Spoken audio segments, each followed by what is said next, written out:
Hai Smart Traders and Investor, kembali lagi bersama saya Kadek Mertayasa di channel IYUK Nabung Saham.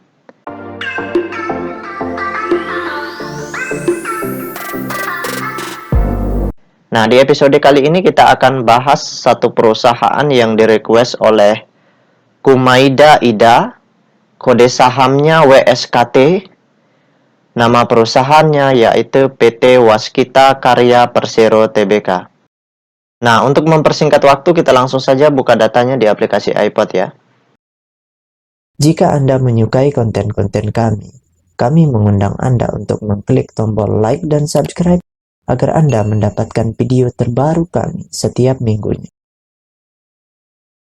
Oke, di sini kita ganti dulu kode sahamnya WSKT, kemudian kita enter. Nah, berdasarkan grafik dari perusahaan PT Waskita Karya Persero Tbk ini, dari bulan Januari itu harga sahamnya naik, mencapai puncak tertinggi di harga Rp1.848 per lembar.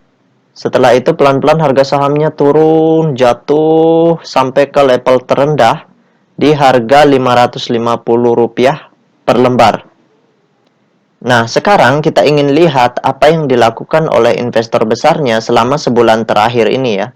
Dari tanggal 3 Januari 2022 sampai tanggal 15 Februari 2022. Apakah di sini investor besarnya akumulasi atau justru mereka di sini distribusi seperti itu? Kita lihat dulu data transaksinya.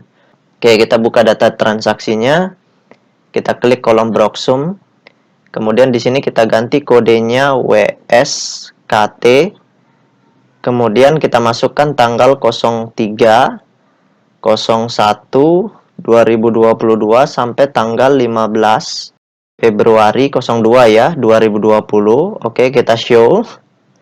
Nah, berdasarkan data transaksi atau data broker summary dari perusahaan PT Waskita Karya Persero Tbk ini, kalau kita hitung total lot yang dibeli dengan total lot yang dijual secara keseluruhan dengan menggunakan tools tambahan yaitu Detektor, maka dapat ditarik kesimpulan bahwasannya dari tanggal 3 Januari sampai tanggal 15 Februari, di periode ini investor besarnya melakukan normal akumulasi. Jadi kesimpulannya adalah normal akumulasi. Nah, sekarang kita tutup dulu data transaksinya. Nah, selanjutnya kita cek data peta kepemilikannya. Nah, saya ingatkan kembali bagi teman-teman investor, jika ada yang ingin ditanyakan atau ada yang ingin di-request, silakan komen di kolom komentar. Nanti saya akan buatkan videonya secara khusus. Nah, berdasarkan hasil riset yang saya lakukan dengan mengumpulkan data-data dari SRO Bursa Efek Indonesia, dan data-data dari sekuritas, maka dapat ditarik kesimpulan bahwasanya perusahaan PT Waskita Karya Persero Tbk ini 24,65% sahamnya telah dicetak dalam bentuk scriptless. Sisanya masih dalam bentuk saham warkat yang tidak bisa diperdagangkan di pasar reguler maupun di pasar tunai. Nah, dari 24,65% itu, kepemilikan investor besarnya di sini tidak bisa terdeteksi. Artinya 0%. Kenapa? Karena mereka rata-rata memiliki di bawah 5%. Jadi kategori investor besar itu adalah kepemilikan di atas 5%. Bukan berarti investor pengendalinya tidak ada di perusahaan ini, tetapi ada, mereka memiliki di bawah 5%. Jadi itu untuk mencari tahu siapa-siapa mereka, kita harus lihat data DPS atau daftar pemegang saham tentunya. Nah, di sana baru kita bisa lihat secara keseluruhan, mulai dari yang pegang satu lot sampai yang jutaan lot tapi di bawah 5% itu kita bisa lihat.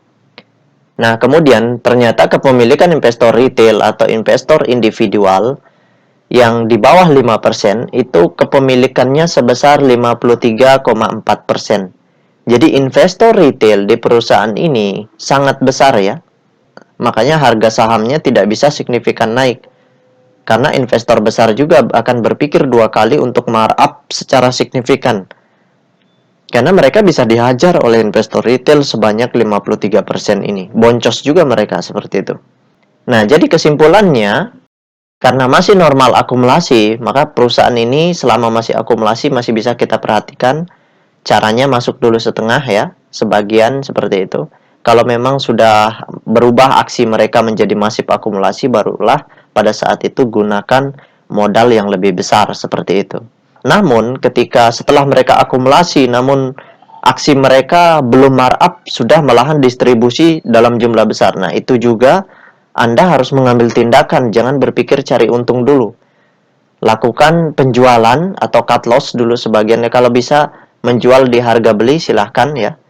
Di rata-rata belinya silahkan keluar dulu sebagian seperti itu. Karena ketika ada indikasi masif distribusi, itu harga sahamnya bisa menjadi langsung turun signifikan seperti itu. Nah, itu saja yang dapat saya sharingkan untuk Kumaida Ida. Bagi teman-teman investor, jika ada yang ingin ditanyakan atau ada yang ingin di-request, silahkan komen di kolom komentar. Nanti saya akan buatkan videonya secara khusus. Baik teman-teman investor, see you next time. Salam cuan selalu.